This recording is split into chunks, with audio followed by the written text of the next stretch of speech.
Hello students, फिर मैं आ गया हूँ आप लोग के पास एक नया चैप्टर लेके। That is called comparing quantities. ठीक है, ये कंपेयरिंग क्वांटिटीज़ आपका क्लास 8 में चैप्टर 8 में दिया गया है इन एनसीईआरटी बुक। ठीक है, कंपेयरिंग क्वांटिटीज़ के बारे में आप लोग क्लास 7 में भी पढ़ चुके हैं, याद है ना? जो रेशियो वाला चैप्टर था, जिसमें सपोज़ एक क्लास में 32 लड़के थे और 30 गर्ल्स थे। तो अगर मैं बोलता हूँ कि गर्ल्स का रेशियो क्या है विथ रेस्पेक्ट टू बॉयज़, तो हम लोग कैसे बोलते हैं? 30:32। ठीक है, तो ये चीज़ आप लोग पहले पढ़ चुके हो। तो वही चीज़ जो हम लोग कंपेयरिंग क्वांटिटीज़ में क्लास 7 में जो चीज़ पढ़े हैं, उसी का हायर वर्जन हम लोग पढ़ेंगे चैप्टर 8 में इन क्लास 8। ठीक है, तो जो चीज़ हम लोग अब तक जानते हैं उसको थोड़ा सा रिवाइज कर लेते हैं। जैसे कि रेशियो अभी आपने देखा है, तो रेशियो देखो 2 टाइप का होता है। एक तो किसी भी चीज़ में सपोज़ मेरे पास 8 लाल बॉल है और 5 नीले कलर का बॉल है, तो रेशियो क्या होगा? 8:5। राइट। अब देखो नेक्स्ट क्या है? परसेंटेज। सेम टाइप का हम लोग जैसे ratio number of boys and girls बताए यहाँ पे, वैसे ही हम लोग परसेंटेज का बता सकते हैं। तो देखो यहाँ पे मैं क्या बोला हूँ, बॉयज़ कितने हैं? 60% और गर्ल्स कितने हैं? 40%। राइट। तो अब कुछ प्रॉब्लम्स देखते हैं जो आपके आते हैं एग्ज़ाम में बेस्ड ऑन कन्वर्शन। मतलब आइदर आपको रेशियो दिया है, परसेंटेज कैलकुलेट करना है, नहीं तो परसेंटेज दिया हुआ है, रेशियो कैलकुलेट करना है। ठीक है, तो पहले क्वेश्चन में देखते हैं। पहला क्वेश्चन क्या है? पहले क्वेश्चन में देखो क्या बोला है कि आपके पास एक रेशियो गिवन है और परसेंटेज कैलकुलेट करना है। क्या रेशियो दिया है? आपको दिया है कि गर्ल्स और बॉयज़ का जो रेशियो है वो 2:3 है। तो आप बताओ कि कितना परसेंटेज गर्ल्स हैं और कितने परसेंटेज बॉयज़ हैं। तो कैसे कैलकुलेट करोगे? सबसे पहले तो हम लोग जिसका परसेंटेज कैलकुलेट करेंगे उसका जो रेशियो है वो ऊपर लिखेंगे। तो देखो गर्ल्स के लिए कर रहे हैं, तो गर्ल्स का रेशियो क्या है? Girls is to boys 2:3। मतलब गर्ल्स का रेशियो 2 है और बॉयज़ का रेशियो 3 है। तो गर्ल्स के लिए जब परसेंटेज निकालेंगे तो 2 को पहले ऊपर लिखेंगे और नीचे क्या लिखेंगे? दोनों का रेशियो का सम लिखेंगे। तो क्या है? 2/2 + 3 इंटू 100। तो देखो आप देखो 100 में 2/5 है इधर और इंटू 100, तो 105 के टेबल में 5 20 100 होता है, ऊपर नीचे कटपिट हो गया, तो हम लोग का आ गया 40% गर्ल्स। वही तरीके का हम लोग अगर बॉयज़ का देखते हैं, तो बॉयज़ में देखो बॉयज़ का जो रेशियो है वो 3 है, तो 3 by total sum of the ratio, तो 2 + 3 इंटू 100। तो क्या हो जाएगा? 3/5 इंटू 100 मतलब 60%। क्लियर है? मतलब आपके पास रेशियो दिया रहेगा और आपको परसेंटेज कैलकुलेट करना है, तो इस हिसाब से आप कैलकुलेट करोगे। अब देखो दूसरे टाइप का क्वेश्चन क्या आ सकता है? आपके पास परसेंटेज दिया है और आपको बोला है कि नंबर कितना है। तो देखो मैं बोल रहा हूँ कि एक क्लास में 72% ऑफ 25 स्टूडेंट्स आर बॉयज़। मतलब एक क्लास में 25 स्टूडेंट्स हैं, उनमें से उसका 72% जो है वो लड़के हैं। तो अब बताओ लड़के कितने हैं? तो क्वेश्चन क्या दिया है? 72% ऑफ 25 इजिकल टू बॉयज़ का नंबर है। तो 72 परसेंटेज में क्या लिखते हैं? परसेंटेज को लिखते हैं 1/100। ऑफ को हम लोग क्या लिखते हैं? मल्टीप्लाई साइन, और 25 को 25 लिख दिए, तो क्या हो गया? 72 डिवाइड बाई 100 इंटू 25, तो कट पिट जाके हम लोग को मिल जाएगा 18। तो क्या आंसर क्या होगा कि क्लास में 25 स्टूडेंट्स हैं और उसमें बॉयज़ की संख्या कितना है? 18 है। क्लियर है यहाँ तक? ठीक है, अब हम लोग नेक्स्ट टॉपिक में चलते हैं। नेक्स्ट टाइप क्या है? फाइंड इंक्रीज और डिक्रीज परसेंटेज। इंक्रीज और डिक्रीज परसेंटेज के क्वेश्चन कैसे आते हैं? सपोज आप दुकान में गए हो, ठीक है, आपको बोला है कि एक टीवी का कॉस्ट आप ख़रीदना चाहते हो, उसका कॉस्ट है 34,000 रुपीज़। अब तुमने दुकानदार से पूछा कि भैया थोड़ा सा डिस्काउंट नहीं मिलेगा? तो बोला ठीक है भाई, मैं तुमको 20% डिक्रीज़ कर दूंगा, जो बिल अमाउंट होगा 20% डिक्रीमेंट कर दूंगा। तो अब नया प्राइस क्या होगा? मतलब कितना देना पड़ेगा आपको शॉपकीपर को? तो देखो हम लोग क्या बोल रहे हैं? 20%। तो किसका 20%? जो 34,000 उसका प्राइस मनी है ना, उस का 20% करना है। तो देखो कैसे होगा, 34,000 इंटू 20%। परसेंटेज को हमेशा हम लोग लिखते हैं 1/100 से रिप्लेस करते हैं, ठीक है। तो देखो यहाँ पे मैं इसको और एक बार बता देता हूँ, परसेंटेज को हम लोग कैसे लिखते हैं, परसेंटेज इज इक्वल टू 1/100। तो यहाँ पे 20% है, तो हम लोग ऐसे लिखेंगे 20 इंटू 1/100, तो मतलब 20/100। ये मेरे ख्याल से आप लोग को समझ में आ गया होगा। ये हम लोग पहले भी कर चुके हैं क्लास 7 में। तो देखो हम लोग का अभी क्या क्वेश्चन का क्या था कि कितना डिक्रीमेंट कितना देगा, कितना डिक्रीज कर देगा वो, 6,800 उसने डिक्रीमेंट कर दिया, डिक्रीज कर दिया। अब प्राइस डिक्रीज करनी है, मतलब उसने दाम कम कर दिया।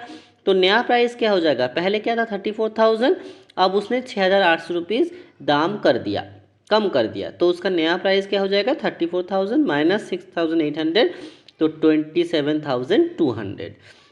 अगर बोलता कि कोई भी चीज़ उसका दाम बढ़ गया है, सपोज़ तुमने इस महीने में टीवी खरीदने गए तो तब उसका दाम था 34,000, अब तुमने अभी ख़रीदा नहीं है, तुम्हारे पास पैसा नहीं था, अब 2 महीना बाद जब तुम खरीदने गए तो उसने क्या बोला कि 20% इंक्रीमेंट हो गया है, इंक्रीज़ हो गया है। तो इंक्रीमेंट मतलब बढ़ जाना, तो तभी क्या हो जाता, तभी ऐसे ही टाइप का हम लोग कैलकुलेट करते, बस जैसे कि बोला गया है कि इंक्रीमेंट हो जाता है तो फिर वो प्लस कर देते, ठीक है।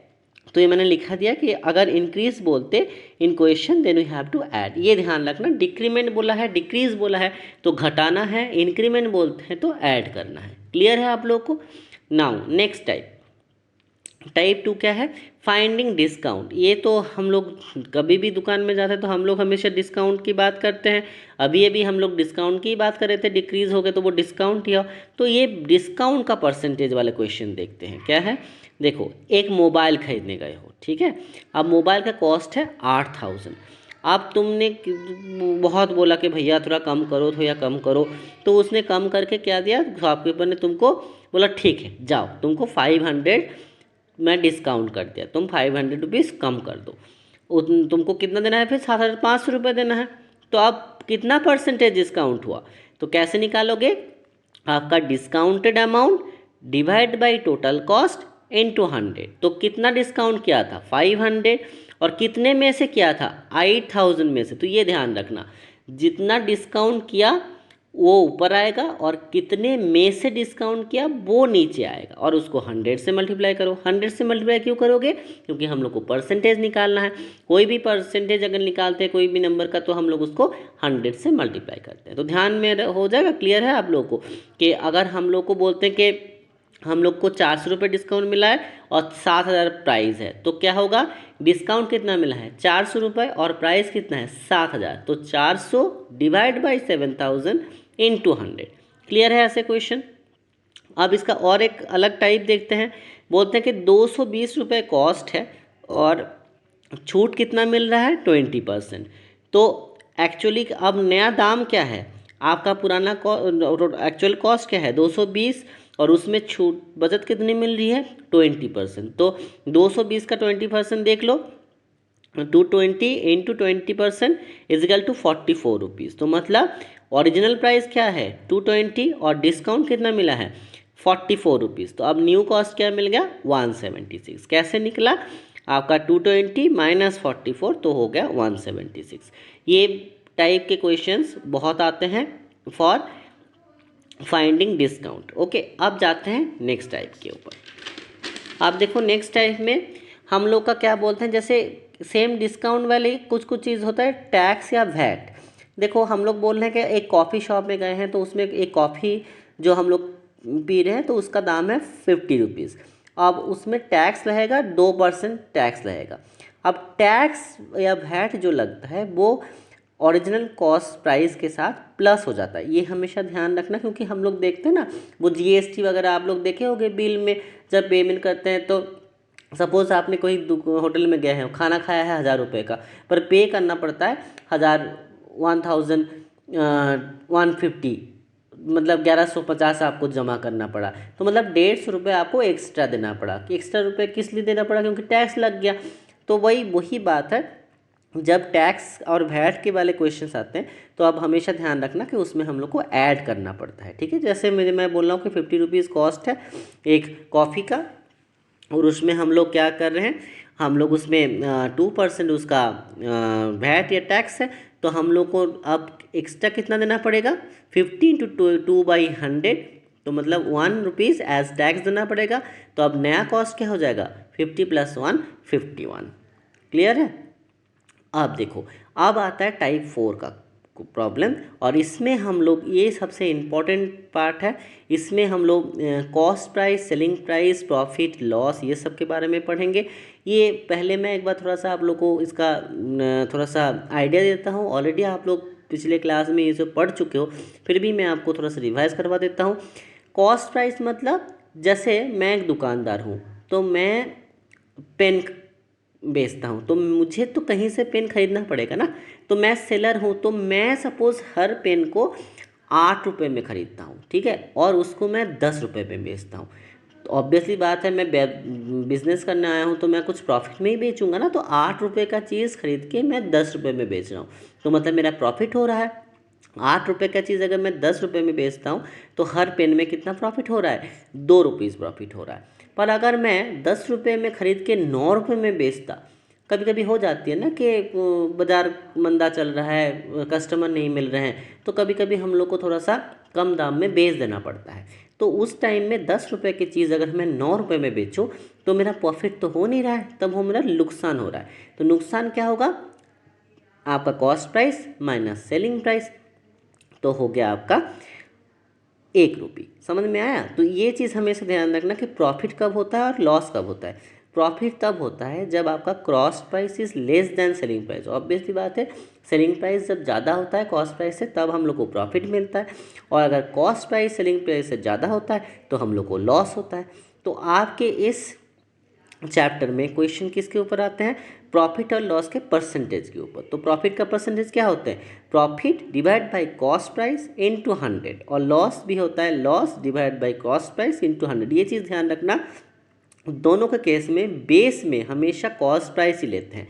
सेलिंग प्राइस के ऊपर आपका प्रॉफिट या लॉस डिपेंड नहीं करता, हमेशा कॉस्ट प्राइस के ऊपर डिपेंड करता है। इसलिए प्रॉफिट का परसेंटेज निकालो या लॉस का परसेंटेज निकालो, हमेशा profit divide by cost price into 100 या loss divide by cost price into 100 हम लोग कैलकुलेट करते हैं, ठीक है। अब आते हैं नेक्स्ट टाइप के ऊपर। अब आती है बात कंपाउंड इंटरेस्ट की। ये बहुत बहुत इंपॉर्टेंट टॉपिक है आपके इस यूनिट में। आपका कंपाउंड इंटरेस्ट, अब तक हम लोग सिंपल इंटरेस्ट पढ़े हैं। देखो, मैं एक छोटा सा एग्जांपल देता हूँ, आप लोग को बहुत आसानी से समझ में आ जाएगा सिंपल इंटरेस्ट और कंपाउंड इंटरेस्ट में अंतर क्या है। देखो, सपोज आपने एक बैंक से लोन लिया है 10,000 रुपीज़ का, ठीक है, तो आपका प्रिंसिपल अमाउंट क्या हो गया, 10,000 रुपये हो गया। अब आपने कितना रेट, अब जब लोन लिए हो तो कुछ तो इंटरेस्ट देना पड़ेगा ना, मतलब तुमको वो पैसा दे रहे हैं तुम्हारे आपातकालीन में, तो तुम जब लौटाओगे तो तुम कुछ इंटरेस्ट रेट के साथ लौटाओगे, क्योंकि तुमने लोन ले रखा है। तो रेट क्या बोल रहा है, 10%, और कितना टाइम के लिए, 1 साल के लिए। तो आफ्टर 1 ईयर आपका इंटरेस्ट क्या बनेगा, 10,000 इंटू उसका 10%, तो 10,000 इंटू 10 डिवाइड बाई 100, तो मतलब 1,000 रुपया आपका इंटरेस्ट हो जाएगा। तो 1 साल के बाद आपको अमाउंट कितना जमा करना पड़ेगा बैंक को, आपका जो प्रिंसिपल है प्लस उसका इंटरेस्ट। तो आपका प्रिंसिपल कितना था, 10,000 रुपये, और आपका इंटरेस्ट कितना है, 1,000 रुपये। तो 10,000 प्लस 1,000, तो आपका 11,000 हो गया आपका अमाउंट। ये अमाउंट आपको बैंक में 1 साल बाद जमा करना है, ठीक है। और ये सिंपल इंटरेस्ट का रूल क्या होता था, principal into rate into time divide by 100। यहाँ पे क्या है, प्रिंसिपल क्या है, 10,000 है, आपका रेट क्या है, 10 है, और टाइम क्या है, 1 है। तो ये सब कैलकुलेट करके अगर करोगे तो आपको सिंपल इंटरेस्ट मिल जाएगा, ठीक है। क्योंकि हम लोग ये फॉर्मूला क्यों कैलकुलेट करते हैं, देखो यहाँ पे 1 साल का दिया है, तो 1 साल का तो आसानी से निकल जाता है। कि अगर हम मुझे 10 साल का निकालते तो हर बार मैनुअली निकालना बहुत मुश्किल होता है ना, तो इसीलिए हम लोग इसका फॉर्मूला ले लेते हैं। तो simple interest is equal to P into R into T divide by 100। Clear है। अब बारी आती है कंपाउंड इंटरेस्ट की। आपके ये चैप्टर 8 में, जो क्लास 8 में है, उसमें कंपाउंड इंटरेस्ट बताया गया है। तो कंपाउंड इंटरेस्ट और सिंपल इंटरेस्ट के बीच में अंतर क्या है वो देख लेते हैं। सपोज़ मैं बोल रहा हूँ कि अब मेरे पास प्रिंसिपल है 1000 रुपये, 1000 रुपये का मैंने किसी से उधार लिया है। अब उसका रेट क्या है, 10% के रेट में उसका मुझे चुकाना है। तो देखो सिंपल इंटरेस्ट के तहत पहले साल में क्या होगा, 10,000 इंटू 10% मतलब 100 रुपये। वैसे सेकेंड ईयर में भी 100 रुपये इंटरेस्ट होगा, तीसरी ईयर में भी 100 रुपये, मतलब हर ईयर में सेम इंटरेस्ट होगा। तो देखो पहले साल के बाद अगर तुम चुकता करोगे तो उसमें क्या जमा करना पड़ेगा, वापस करना पड़ेगा 1000 रुपीज़ प्लस 100 मतलब 1100 रुपीज़। अब सेकेंड वाले केस में फिर से 100 रुपये इंटरेस्ट हो गया सेकेंड साल में, तो आपका क्या हो जाएगा, पहले 1100, अब 1100 था ना, 1100 प्लस 100 तो 1200 रुपीज़ देना है। अब तीसरी ईयर में भी इंटरेस्ट सेम ही रहेगा, 100 रहेगा, तो 1200 प्लस 100 तो 1300 रुपये आपको जमा करने पड़ेंगे। पर कंपाउंड इंटरेस्ट के तहत कैसे होगा, देखो कंपाउंड इंटरेस्ट के बोलते हैं कि जैसे एक साल में आपका इंटरेस्ट है 10%, तो देखो 1000 का 10% मतलब 100 रुपये, तो आपका नया अमाउंट क्या हो गया, एक साल के बाद 1000 प्लस 100 मतलब 1100। तो ये आप देखना कि फर्स्ट ईयर का जो अमाउंट है वो नेक्स्ट ईयर का प्रिंसिपल बन जाएगा।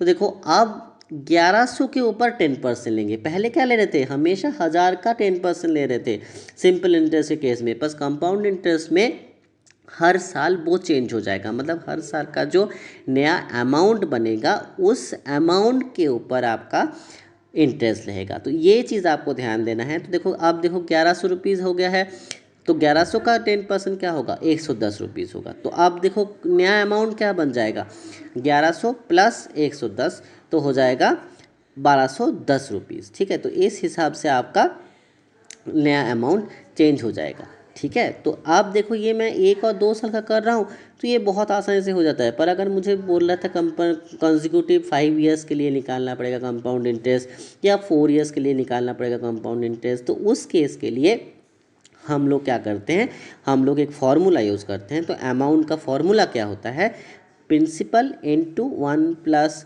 Are by 100 to the power n। तो यहाँ पे प्रिंसिपल क्या है, जो आपका ओरिजिनल प्रिंसिपल है, रेट आर के तरफ से होता है और n है टाइम, और आपका कंपाउंड इंटरेस्ट का फॉर्मूला क्या है, अमाउंट माइनस प्रिंसिपल। ये दोनों चीज़ अगर आप समझ गए तो आपका कंपाउंड इंटरेस्ट के क्वेश्चन बहुत इजीली आप सॉल्व कर पाओगे। कंपाउंड इंटरेस्ट का ये जो मैंने फार्मूला बताया ये बहुत ही बेसिक फार्मूला है, बहुत ही बेसिक फार्मूला है, पर इसके कुछ और भी टाइप्स मैं आपको बताऊंगा। तो इसके लिए please follow my next part. Thank you.